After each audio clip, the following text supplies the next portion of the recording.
In the years leading up to World War II, Nazi Germany conducted a vast number of projects with the aim of developing new types of weapons that would bring them military supremacy over other nations. The majority of these designs, as true innovations in the field of weapons design, were ahead of their time. The Germans called them Wunderwaffen, which translates to wonder weapons or miracle weapons. Some of these were successfully deployed to battlefields, while some progressed no further than the drawing board. Many projects resulted in magnificent machines of war, but many others turned out to be complete failures. The idea of building the largest tank in the history of warfare belonged to the batch of Hitler's wonder weapons. Hitler's army mainly fought on land, and they wanted a tank that would make these land battles easier to win.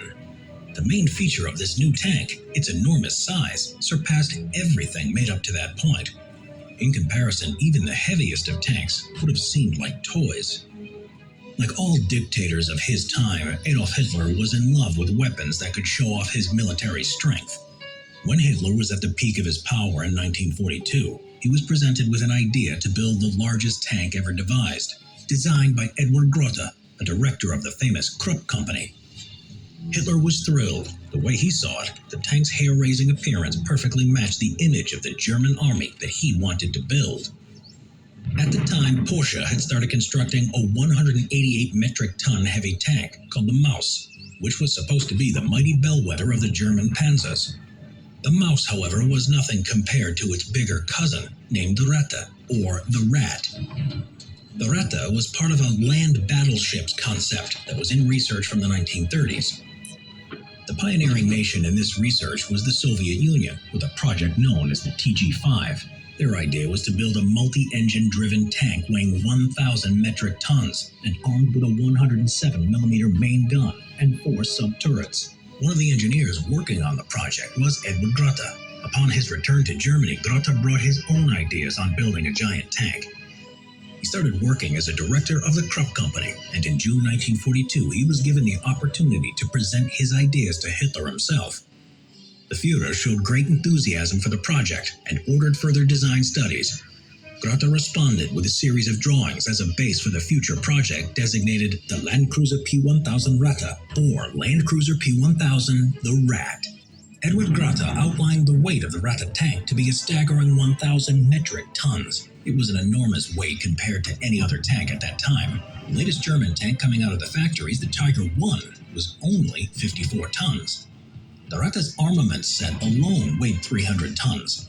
The armor and frame weighed 200 tons, its track and propulsion engines 100 tons, and the rest was the weight of its ammunition and other miscellaneous parts. The thickness of the armor varied from 5.9 to 14.2 inches, or 150 to 360 millimeters. The mammoth weight of the tank was followed by its huge dimensions. The Ratte was projected to be 115 feet, or 35 meters long, and 46 feet, or 14 meters wide. With its gun facing forward, it became 128 feet, or 39 meters in length. The height of the tank was 36 feet, or 11 meters, which was proportionate to a 3-story building.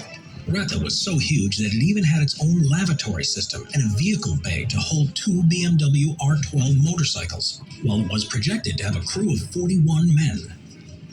The dimensions and weight of the tank necessitated it to have very wide tracks to provide the proper distribution of pressure on the ground. The Ratte was designed to have 6 tracks, each one 3.9 feet or 1.2 meters wide, 3 on each side of the chassis. Setting a 1,000-ton monster into motion would have been a challenging task, as it would have required about 12,000 kilowatts or 16,000 horsepower to move the tank. The first choice of propulsion was 2 MAN V12 Z3244 24-cylinder diesel engines of 6,300 kilowatts or 8,400 horsepower, which were similar to those already in use by German U-boats. The alternative was to use 8 Daimler-Benz MB501 20-cylinder diesel engines of 1,500 kilowatts or 2,000 horsepower. These engines were used on German E-boats. Both of these solutions were projected to provide a top speed of 25 miles per hour or 40 kilometers an hour. In reality, it would have been unlikely for the tank to achieve that speed due to the likely suspension and transmission problems. The intended armament of the tank was equally as impressive as its appearance. The Retta was equipped with several types of guns, two of which were the main 28cm SKC-34 naval guns. These guns were developed in the 1930s to be used on Scharnhorst-class battleships. Needless to say, they were extremely powerful. At a distance of 3 miles, the guns were capable of penetrating armor up to 17.7 inches thick. At a maximum elevation of 40 degrees, their range was an incredible 25.6 miles. As an extra gun, the Retta was armed with a KWK-44 L-55 anti-tank gun. There are no records indicating whether this gun was planned to be positioned at the front with the main guns or on a separate turret on the opposite side of the tank. Other armaments included an unknown number of 20mm anti-aircraft guns and 15mm autocannons normally used on German aircraft.